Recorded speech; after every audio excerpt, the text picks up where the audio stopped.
please remember to leave a like, a comment, share the video about, and if you haven't already, subscribe. Thank you.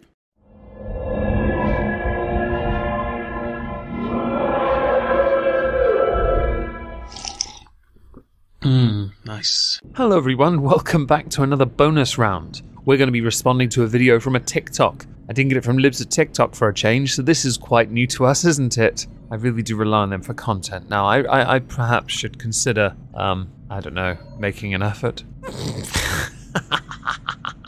The video in question, from the first few words alone, is enough of a reason for me to sit back and go, yeah, okay, we're responding to this one. This should be a laugh, because I love nothing more than to listen to someone bleat on about buzzwords. It's almost as if I'm a glutton for punishment, and because you're here watching it, so are you. What's your safety word? Mine's the one written on the screen. If you can pronounce it, we should be friends.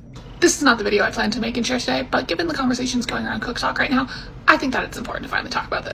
I get the feeling you're in a rush. I wonder if it has anything to do with time constraints on TikTok. The title of the video is Intersectionality of Fat Phobia, Ableism, and White Supremacy. Have you worked out why I'm intrigued yet?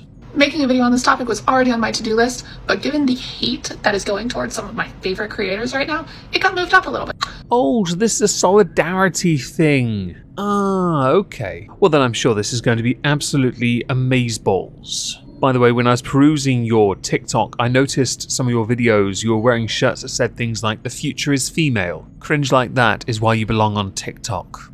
I think it's time that we discuss the intersectionality between fat phobia, ableism, and white supremacy. Would you like some salt to go with that reach? It is inevitable you're going to go down the path of finding every possible avenue to exist, known to exist, past, present, future, in all dimensions in the multiverse, to blame it on white people. Okay, fat people have existed across a whole plethora of cultures on this planet, and have done for as long as humanity's existed and someone has dominated another person or culture or civilization. But sure, blame the westernized and revisionist interpretation. I can hardly wait to see how this works out. All three of these concepts center around the idea that there is one correct body type. Yes, you're looking at him. I am reflection perfection. You wait for those dimensional mergers that Chris Chan's been touting for years. You'll get to experience it in real time. All of you will. No lives matter, everyone. And that body type is a thin, white, able-bodied person. Really? Because I see more and more coverage of body positivity. I assume within this echo chamber akin to that of a rather large sentient Zorb, your intelligence has been drained from your brain and replaced with razor blades. Because I can't think of anything else going on in that brain of yours to make you think so, well, as if you have tunnel vision. You only see through one lens, it's all negative, and you refuse to acknowledge a vast cultural shift even where you are in the world. A vast cultural shift, which in turn makes you now seem disingenuous or stunted. Or perhaps you think yourself a savior. White saviors are, after all, considered the norm in this day and age. But other than that, how do these all intersect? Oh, I never thought you were actually going to get to that. I was expecting you to espouse more buzzy buzzwords and just soundbite the crap out of this, making it seem as if you were trying to accomplish something but achieving very little within your 2-minute plus video. Let's start with the white supremacist origins of fat phobia. Ah, everyone strap yourselves in. It's time for some history lessons. I am so excited about this, because it's only going to be one particular type of history. It's not going to be all history, because these points don't stack up to considerable scrutiny when placed in other areas of the world, because white people are the only problem. It's why they make up 9% of the world's population. Up into the 18th century, full-figured women were the ideal body type. During the slave trade and in the time following it, we stopped seeing being full-figured as a positive sign and started attributing it to black women. In one area of the world, I couldn't agree more. Yes, because culture changed. So the message we take away already is, to all the skinny women now, you are racist. Do I need to hold a mirror up for you, regardless of any health issues you may well have? Because you must now lead by example. If the sarcasm wasn't obvious enough, this is me now telling you that was sarcasm. Additionally, full-figured women were considered desirable, yes, because that would imply they came from a well-off family. They were well-fed. They weren't oiks, peasants, plebs, or stolen from Europe in the Barbary slave trade. Instead of being seen as a sign of prosperity and fertility, being in a larger body began to be seen as a sign of laziness and an inability to control one's desires. Do you think that had anything to do with the fact that those that generally got bigger and bigger were exactly that? Whereas those who were typically seen as such, let's say if you go back in history before America, as typically higher up royalty types, they were the ones that usually were fat. Don't forget here, human rights weren't as much of a thing back then. So people were subjects, they were not citizens, they were, well, scraping by, as opposed to those who were royalty, those who were lords. And I'm going back to my history as opposed to yours because yours is quaint, mine is vast. The laziness, though, the royalty was still applicable. They were admired, though, because they were forced to be admired. The same cannot be said for those, let's say, more modern times who are quite large, because we know more about the body now. We know that it cannot be that for too long without there being long-term consequences to their health, and we want people to live longer, healthier, happier lives. The same applies to those who are on the more extreme skinny side. Don't try me. Essentially, being fat began to be seen as a moral failing. If you ignore health concerns, so those who have health problems that actually prevent them from putting on weight or losing weight, because there are some conditions that exist, disregard those people. Let's call them other, because apparently we shouldn't humanize them, right? And focus on those who do this themselves, and there is an argument there. But that would be me judging a person. And that's something I only reserve for halls of injustice. Generally, I don't care if you're fat or not. I don't care if you're skinny or not. Your body, your choice. There is only one time I will draw a line and say there is an exemption to my body, my choice. It concerns two people and only one of them doesn't have a say in the matter. And the essential Anglo-Saxon woman was thin and could control her desires. That's right, we taught our women right. We'll have no sluts here. Fast forward a couple hundred years and we still view being thin as some type of moral superiority. I'm going to say two words in response to this because I don't know where you get this from. Citation needed. The reason I say that is because I would like for you, as the burden of proof is on you with the assertion you have made, to show me where you derive your thought process from. It is vitally important to understand your reasoning. I can make an assumption it's based on the fashion industry, actors, actresses, musicians, celebrities essentially, perhaps employers judging those that are larger, airplanes that don't account for those who are so large they require more than one seat, but those large people want to pay for just one seat but need more than one. See what I mean? I need to know where you're getting this from.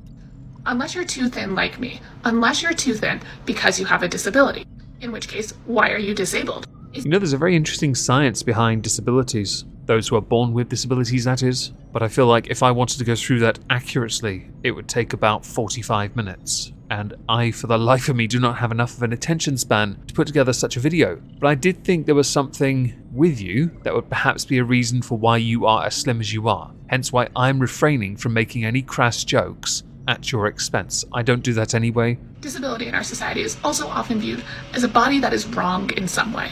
Generally, by the definition of what wrong is, you are correct. A disability is that. Something is wrong. However, as society is improving in some countries and some regions, parity of esteem, people are learning to be less judgmental, but that's a humanity thing. They've always been a judgy species, you humans. You will find, as time goes by, while people are naturally inquisitive, tolerance and acceptance does gradually improve. It is not an instant change, we all know that. With that as our starting point, you can also see how black and brown bodies have been pathologized to be considered wrong. Citation needed. When we look at racism, ableism, and fat phobia, all of these are taking characteristics that people have little or no control over and determining that people are less than because of them. I'm not entirely sure that you should lump racism in with ableism, and you shouldn't lump that in with fat phobia. One, or possibly two, do not belong next to the third. It can be argued quite successfully by myself, if you really want me to do it, as a form of a false equivalence. I think the word strawman's in here somewhere as well. I just can't remember where.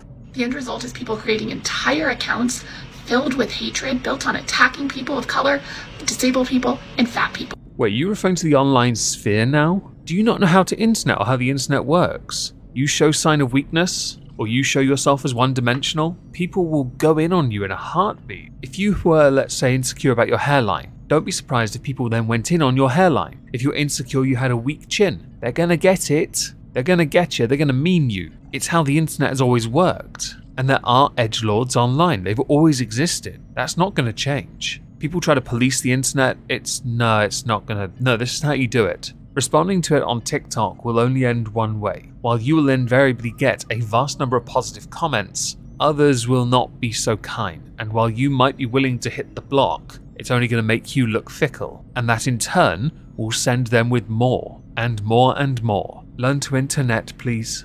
You also see this in the way that American culture has decided that foods from non-white nations are just inherently unhealthy. Man, I just love me some MSG. But in support of this as well, can I please ask for a citation?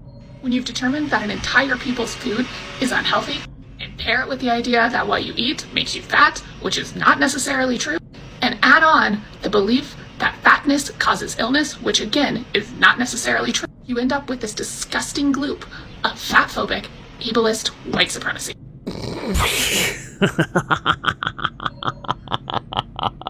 Yeah, you're right. We totally do. I would take you more seriously, but the amount of times I've had Americans tell me of what they're eating and it's been an amalgamation of two different cultures' foods has me in hysterics. You guys are the king of grazing and indecisiveness, and also we must make things better by putting it all together. If it works, we'll know by testing it with corn syrup, our favorite condiment.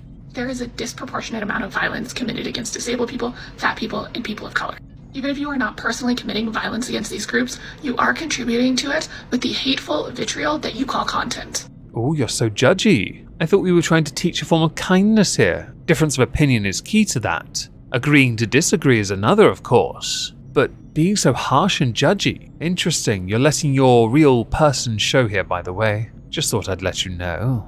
I hope one day you realize the effect of all of the hate you put into the world, and I hope one day you have to sit with the damage that you have done to some really wonderful people. What is and is not a wonderful person is entirely subjective. Consider it akin to that of somebody who says, beauty is in the eye of the beholder. Therefore, I am right to assert, much like you have been asserting, that you're wrong. You are asserting you're right. I assert that you are wrong. But then you have a very narrow-minded interpretation of things. History being one, society at large. It's almost as if you possess a form of tunnel vision. Might I recommend you change your prescription lenses to something slightly thicker? Perhaps something so thick you could read another person's mind and glean some information from it to take place of those razor blades you're using as a functioning brain.